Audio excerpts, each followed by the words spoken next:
प्यारे साथियों, आज हम बात करेंगे वीडियो लेखपाल एवं यूपी से संबंधित भर्तियों में पूछे जाने वाले प्रश्नों की। दोस्तों, आज के वीडियो में हम कुछ महत्वपूर्ण प्रश्नों को लिए हैं जो एग्ज़ाम के पॉइंट ऑफ व्यू से अति महत्वपूर्ण हैं। हम उन्हें देखेंगे और उनसे जुड़ी बातों को भी डिस्कस करेंगे। तो चलिए दोस्तों, वीडियो शुरू करते हैं। पहला क्वेश्चन है, थॉमस रो मुग़ल सम्राट जहांगीर से किस किले में मिला था? तो थॉमस रो जो है मुग़ल सम्राट से किस किले में मिला था? ऑप्शन ए है आपके सामने आगरा, बी इलाहाबाद, सी झांसी और डी आपका अजमेर। तो इसका सही आंसर क्या हो जाएगा दोस्तों? ऑप्शन नंबर डी है इसका अजमेर। अजमेर में 1616 ईस्वी में ये जहांगीर से मिलते हैं थॉमस रो। ये ब्रिटिश सम्राट के एक राजदूत रहे हैं। जो ब्रिटिश सम्राट उस टाइम थे वहाँ के जेम्स प्रथम थे, उनसे ये इजाज़त लेकर के भारत में आए थे ईस्ट इंडिया कंपनी की स्थापना के लिए। ठीक है दोस्तों, तो ये 1616 में अजमेर के किले में थॉमस रो से मिलते हैं। अगर बात करें तो किस बंदरगाह में पहली बार थॉमस रो आए थे, तो आए थे सूरत बंदरगाह में। ठीक है दोस्तों, तो सूरत बंदरगाह में आए थे। किस देश में यूरेनियम का सर्वाधिक भंडार है? ऑप्शन ए है कनाडा, ऑप्शन बी है रूस, ऑप्शन सी है अमेरिका, ऑप्शन डी है ऑस्ट्रेलिया। तो इसका सही आंसर क्या हो जाएगा दोस्तों? इसका सही आंसर हो जाएगा ऑस्ट्रेलिया। ऑस्ट्रेलिया में जो है आपको लगभग है कि 29% विश्व का 29% यूरेनियम का भंडार आपको ऑस्ट्रेलिया में देखने को मिलता है। ठीक है, दूसरे नंबर पे आपको कजाकिस्तान को देखने में मिलेगा। आपको 12% कजाकिस्तान में यूरेनियम का भंडार देखने को मिलेगा। रसिया तीसरे नंबर पे आता है। लगभग 9% जो है विश्व के उत्पादन का 9% जो है रसिया जो है यूरेनियम का उत्पादन करता है। और उसके बाद कनाडा देखेंगे तो कनाडा 8% लगभग उत्पादित करता है यूरेनियम का। ठीक है दोस्तों, आपको पता होगा कि परमाणु क्रमांक कितना होता है यूरेनियम का परमाणु क्रमांक कितना होता है? तो 92 परमाणु क्रमांक है। और परमाणु भार की बात करें तो 238 है इसका परमाणु भार। ठीक है दोस्तों, तो इसका 238 का परमाणु भार है इसका, और 92 परमाणु क्रमांक है। यह एक रेडियो एक्टिव पदार्थ है और इसकी खोज जो है क्लब प्रोट करके एक साइंटिस्ट रहे हैं, केमिस्ट रहे हैं, उन्होंने खोज की थी 1789 में। 1789 में इसकी खोज की गई थी। ठीक है दोस्तों, ये यानी कि यूरेनियम की खोज 1789 में की गई थी। ठीक है, अगला क्वेश्चन देखेंगे दोस्तों, गंडक सिंचाई परियोजना किस प्रदेश की संयुक्त प्रयास है? तो गंडक सिंचाई जो परियोजना रही है वो गंडक नदी पे बनाई गई है। ये ऑप्शन है आपके सामने, ए है उत्तर प्रदेश एवं मध्य प्रदेश के बीच में, ऑप्शन बी है उत्तर प्रदेश एवं बिहार के बीच में, ऑप्शन सी है उत्तर प्रदेश एवं उत्तराखंड के बीच में, ऑप्शन डी है उत्तर प्रदेश एवं हरियाणा के बीच में। तो ये उत्तर प्रदेश एवं बिहार की एक संयुक्त परियोजना रही है। ये उत्तर प्रदेश और बिहार की एक संयुक्त परियोजना रही है। ठीक है, ये 1761 में शुरुआत की गई थी। उस टाइम के प्रधानमंत्री थे जवाहरलाल नेहरू जी। इन्होंने गंडक सिंचाई परियोजना की शुरुआत की थी। ये जो है 1959 के तहत जो एक भारत और नेपाल के बीच जो समझौता हुआ था, वो अच्छा एक प्रोफेसर रहे हैं इसमें, प्रोफेसर सिब्बन लाल सक्सेना जी थे। इन्होंने क्या किया था कि गंडक सिंचाई परियोजना के बारे में बहुत बार इनको खत लिखा था इन्होंने नेहरू जी को, लेकिन इनकी बातों पर ध्यान नहीं दिया गया था। तो इन्होंने क्या किया, प्रोफेसर साहब ने किया, सक्सेना जी ने, कि इन्होंने जो है कि भूख हड़ताल कर दी और अनशन पे बैठ गए हैं संसद भवन के सामने। तो इनकी बातों को ध्यान दिया गया उस पर। तो उसके बाद ही गंडक सिंचाई परियोजना की शुरुआत की गई थी। ठीक है, इन्होंने 11 खतें लिखे थे जवाहरलाल नेहरू जी प्रधानमंत्री को, और उसके बाद जो है इस पे कदम उठाया गया। तो गंडक सिंचाई परियोजना की शुरुआत की गई थी 1761 में। ठीक है दोस्तों, 1761 में इसकी शुरुआत हुई थी। ठीक है, ये अगर देखा जाए तो गंडक नदी कहाँ से निकलती है, तो निकलती हिमालय से है, और जो है बिहार के पटना में गंगा नदी से जाके मिल जाती है। ठीक है दोस्तों, तो इसका सही आंसर जो हो जाएगा, इसका सही आंसर आ जाएगा आंसर नंबर बी, यानी कि बिहार एवं उत्तर प्रदेश की संयुक्त परियोजना है। चौथा क्वेश्चन है, इनमें से किसने भूमि मापांकन की व्यवस्था प्रारंभ की थी? ऑप्शन ए है बहादुर शाह, ऑप्शन बी है शेर शाह, ऑप्शन सी है शाहजहां, ऑप्शन डी है अकबर। इसका सही आंसर क्या हो जाएगा दोस्तों? इसका सही आंसर हो जाएगा option number B, Shershaah. Shershaah आपको पता होगा कि 1540 ईस्वी में क्या होता है कि ये जो है सूर्य वंश की स्थापना करते हैं। चौसा का युद्ध होता है हुमायूं और शेरशाह के बीच में, और उसके बाद ये क्या करते हैं कि शेरशाह जीत जाते हैं और सूर्य वंश की स्थापना कर देते हैं ये। ठीक है, चौसा जो है बिहार में पड़ता है, बक्सर जिले के बिहार में पड़ता है। ठीक है दोस्तों, तो चौसा का जो युद्ध होता है, इन्होंने, आपको पता होगा कि शेरशाह के बारे में अगर जानते होंगे तो ये रुपए चलवाए थे और जीटी रोड का निर्माण करवाया था। ठीक है, ये हुमायूं के बाद ही जो है शेरशाह आते हैं। ठीक है दोस्तों, और 45 तक रहते हैं ये, 1545 तक जो है शेरशाह सूरी। अगला क्वेश्चन देखेंगे दोस्तों, शहद का प्रमुख घटक है। ऑप्शन ए है गैलेक्टोज, ऑप्शन बी है सुक्रोज, ऑप्शन सी है माल्टोज, ऑप्शन डी है फ्रैक्टोज। तो इसका सही आंसर क्या हो जाएगा? इसका सही आंसर हो जाएगा फ्रैक्टोज। फ्रैक्टोज जो है, जिसका अणु सूत्र देखा जाए तो अणु सूत्र होता है C6H12O6। ये जो है फ्रैक्टोज का अणु सूत्र है। अणु सूत्र ग्लूकोज का भी यही होता है, लेकिन ग्लूकोज और फ्रक्टोज में बेसिक अंतर ये होता है कि जो फ्रक्टोज होता है वो कीटो शुगर होता है और ग्लूकोज जो होता है वो एल्डो शुगर होता है। ठीक है दोस्तों, तो ये बेसिक अंतर है इसका। और फ्रक्टोज की अगर खोज की बात करें तो ये पेरे नाम के एक साइंटिस्ट रहे हैं। ठीक है, उन्होंने 1847 में इसकी खोज की थी, 1847 में इसकी खोज की थी, यानी फ्रक्टोज की खोज की थी। ठीक है दोस्तों, मनुष्य जीवन का सर्वोत्तम ध्येय है कैवल्य, जिसका अर्थ है, ऑप्शन ए है दूसरों को शिक्षा देना, बी है दूसरों का अनुसरण करना, ऑप्शन सी है इच्छाओं पर विजय प्राप्त करना, और ऑप्शन डी है दूसरों की सेवा करना। तो आपको पता होगा कि कैवल्य जो है ये जैन धर्म का एक दर्शन रहा है और उसकी एक विधि रही है। इसमें आपको पता होगा कि जब महावीर जैन जी को 12 वर्ष की कड़ी तपस्या के बाद ज्ञान की प्राप्ति हुई थी तो कहा गया था कि कैवल्य प्राप्त हो गया है। ठीक है दोस्तों, तो इसका मतलब ये हुआ कि इसमें जो आंसर सही होगा वो इच्छाओं पर विजय प्राप्त करना होगा।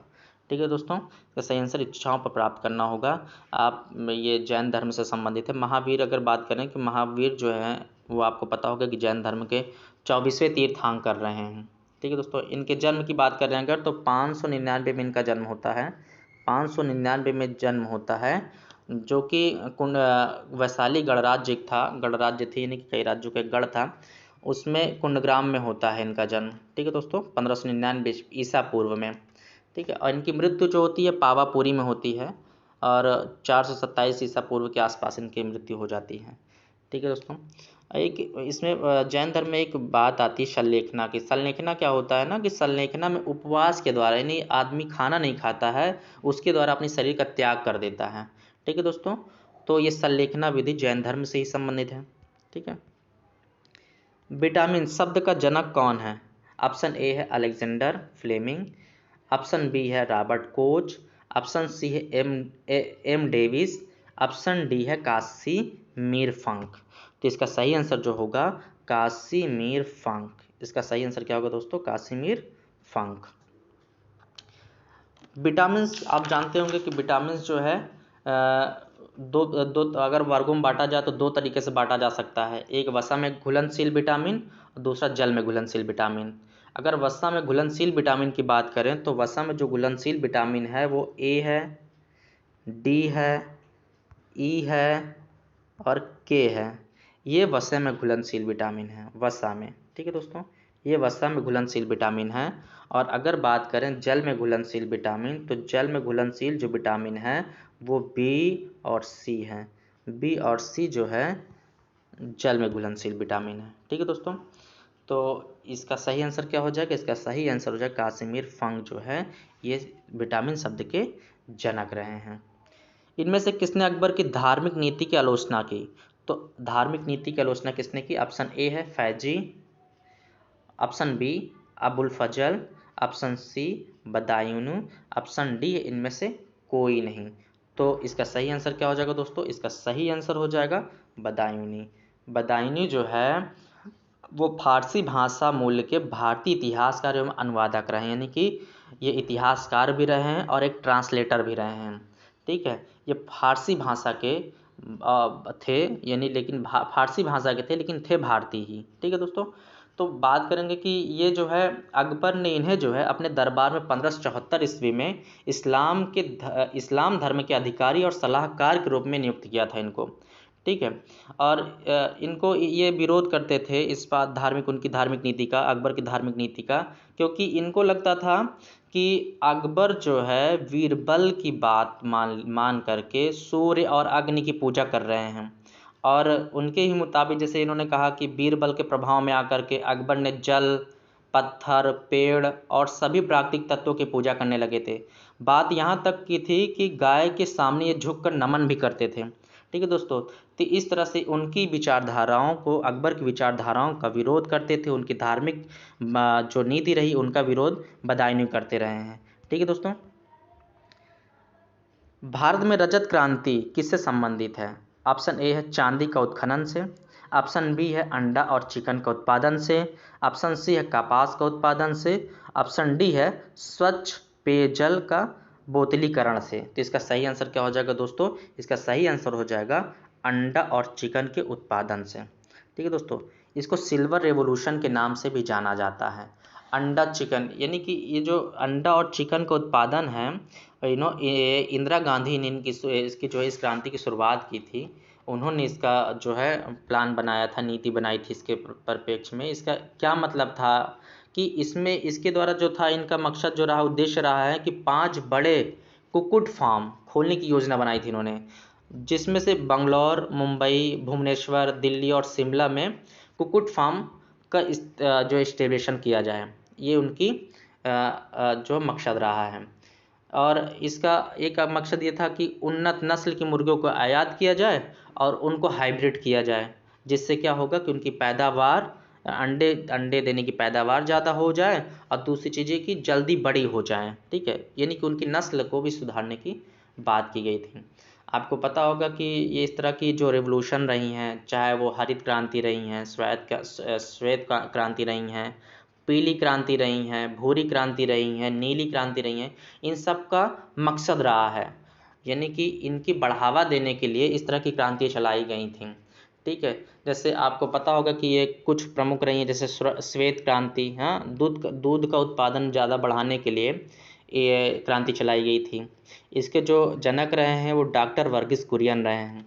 अगर पीली क्रांति की बात करें तो पीली क्रांति जो रही है तिलहन से संबंधित रही है, तिलहन उत्पादन से। इसके जनक की बात करें तो सैम पित्रोदा रहे हैं। ठीक है, उसी तरीके लाल क्रांति की बात करें तो लाल क्रांति जो है टमाटर और मांस उत्पादन दोनों से संबंधित रही हैं। अगर इनकी जनक की बात करें तो विशाल तिवारी नाम के बंदे थे जिन्होंने इनकी शुरुआत की है, यानी कि इनके जनक रहे हैं वो। ठीक है, इसी तरीके डिफरेंट टाइप्स की क्रांतियाँ हुई हैं। ठीक है, तो इसका सही आंसर हो जाएगा दोस्तों ऑप्शन नंबर बी, अंडा और चिकन का उत्पादन।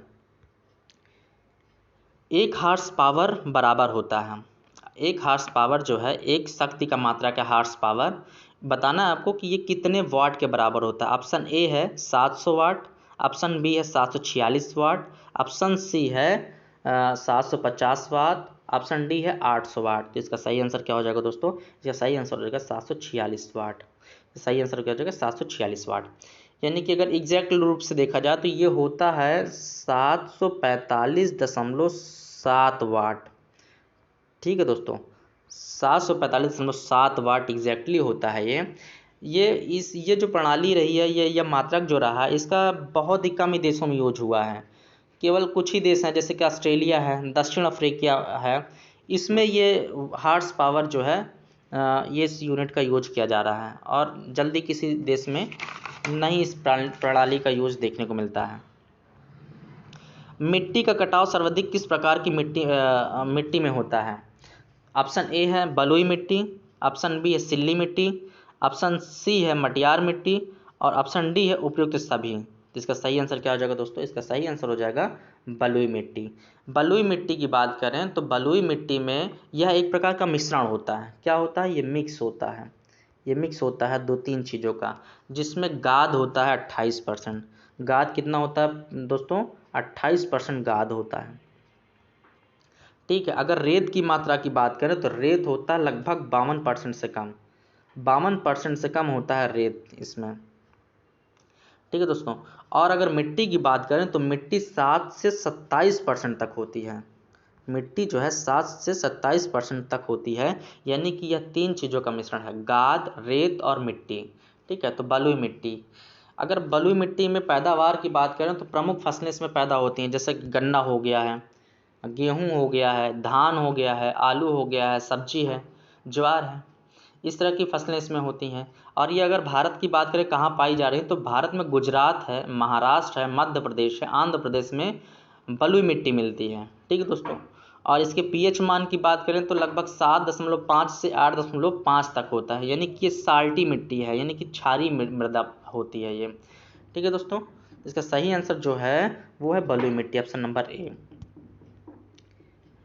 भारत में कुल सिंचित क्षेत्र है, भारत में कुल सिंचित क्षेत्र जो ऑप्शन ए है 45%, option B 50%, option C 55%, option D 60%। तो इसका सही आंसर क्या हो जाएगा दोस्तों? इसका सही आंसर हो जाएगा 55%। भारत में जो है 55% जो है सिंचित क्षेत्र रहा है। अगर पूछ ले कि भारत में कुल सिंचित क्षेत्र जो है, अगर हेक्टेयर में पूछ ले तो लगभग 8 करोड़ हेक्टेयर जो है हमारे पास सिंचित क्षेत्र है। ठीक है दोस्तों, तो इसका सही आंसर क्या हो जाएगा? 55%, ऑप्शन नंबर सी। भारत में ग्राम पंचायतों की कुल संख्या कितनी है? आपके सामने है 2,12,585, ऑप्शन ए। ऑप्शन बी है 2,39,582। ऑप्शन सी है 2,40,202। ऑप्शन डी है उपयुक्त में से कोई नहीं। तो इसका सही आंसर क्या हो जाएगा दोस्तों? इसका सही आंसर हो जाएगा उपयुक्त में से कोई नहीं, ऑप्शन डी। एक्चुअली भारत में जो ग्राम पंचायतें हैं वो लगभग है 2,50,000, यानी कि 2.5 लाख ग्राम पंचायतें हैं। ठीक है दोस्तों, तो इसमें ऑप्शन है ही नहीं, तो इसका आंसर सही हो जाएगा 2,50,000। ठीक है, आपको पता होगा कि अगर जानते होंगे कि अगर संविधान की बात करें तो ग्राम पंचायतों का जो संविधान में उल्लेख है वो DPSP में है, यानी directive principle of the state policy, DPSP। राज्य के नीति निर्देशक तत्व में इसका जिक्र किया गया है आर्टिकल 40 में। आर्टिकल 40 में ग्राम पंचायतों के गठन की बात की गई है। ठीक है दोस्तों, अगर ग्राम पंचायतों की जो व्यवस्था रही है लागू की बात करें कि कब ये लागू हुई थी, तो 2 अक्टूबर यानी गांधी जयंती पर जो है 2 अक्टूबर 1959 में ग्राम पंचायतों की व्यवस्था को लागू किया गया था। ठीक है दोस्तों, अगर संवैधानिक रूप से बात करें कि इनको मान्यता कब मिली, तो इसकी मान्यता जो है 1993 में एक 73वां संविधान संशोधन के द्वारा जो है इनको कानूनी रूप से मान्यता दे दी गई थी ग्राम पंचायतों को। ठीक है दोस्तों, और अगर बात करें कि इसका निर्वाचन कौन करता है ग्राम पंचायतों का, तो मुख्य निर्वाचन अधिकारी करता है या फिर जिला मजिस्ट्रेट करता है। ठीक है दोस्तों, तो इसका सही आंसर जो है उपयुक्त में से कोई नहीं, क्योंकि जो ग्राम पंचायतें हैं वो लगभग 2.5 लाख है। ठीक है दोस्तों, अगला क्वेश्चन है गेहूं में प्रोटीन का प्रतिशत कितना होता है? तो गेहूं में प्रोटीन का परसेंट बताना आपको। ऑप्शन ए है 12%, ऑप्शन बी है 45%, ऑप्शन सी है 30%, ऑप्शन डी है 25%। तो इसका सही आंसर क्या हो जाएगा दोस्तों? इसका सही आंसर हो जाएगा ऑप्शन नंबर ए 12%। आपको बता दें कि गेहूं में प्रोटीन का जो परसेंट है वो 12 है, जबकि अगर कैल्शियम की बात करें तो 3% कैल्शियम पाया जाता है। कैल्शियम जो 3% पाया जाता है। ठीक है दोस्तों, कैल्शियम 3% पाया जाता है। और अगर बात करें फेरस यानी आयरन की बात करें तो आयरन जो मिलता है हमें इसमें लगभग है कि 19% हमको आयरन मिलता है गेहूं में। ठीक है दोस्तों, और मैग्नीशियम की बात करें तो मैग्नीशियम हमको मिलता है लगभग 36% मैग्नीशियम मिलता है। और विटामिन B6 की बात करें तो विटामिन B6 जो है हमें मिलता है 20%। ठीक है दोस्तों, लगभग 20% विटामिन B6 मिलता है। तो इसका सही आंसर क्या हो जाएगा? ऑप्शन नंबर बी, यानी प्रोटीन की मात्रा जो है गेहूं में 12% होती है। ठीक है दोस्तों, पूसा रूबी किसकी उन्नत किस्म की फसल है, यानी किसकी किस्म है, उन्नत किस्म किसकी है पूसा रूबी किसकी?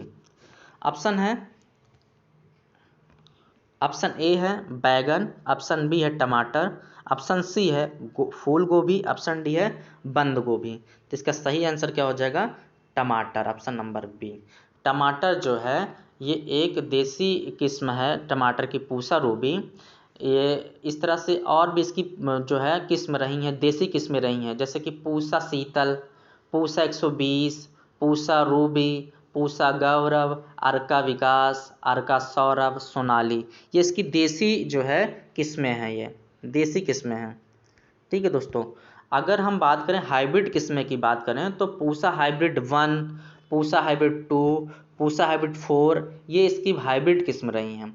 अगर प्रमुख हाइब्रिड किस्म की बात करें तो एक रश्मि और अविनाश, ये 2 किस्में जो हैं हाइब्रिड बहुत प्रमुख रही हैं। और सबसे ज़्यादा अगर टमाटर की पैदावार होती है तो किस किस्म में पूछ लेकर तो होती अर्का रक्षक में। अर्का रक्षक जो है टमाटर की जो है बहुत ही हाइब्रिड तरीके की जो है एक पैदावार ज़्यादा होता है इसमें, उसकी ये किस्म रही है। और अगर पूछा जाए कि अर्का रक्षक की जो है किसने ईजाद किया है इसका, तो भारतीय बागवानी अनुसंधान संस्थान बेंगलुरु ने 2010 में इसको खोजा था। ठीक है दोस्तों, तो इसका सही आंसर क्या हो जाएगा? ऑप्शन नंबर बी, टमाटर। ठीक है, यदि वीडियो पसंद आई है तो चैनल लाइक करें, सब्सक्राइब करें एवं बेल आइकन को दबा दें, जिससे आने वाली वीडियो का नोटिफिकेशन आपको मिलता रहे। थैंक यू दोस्तों।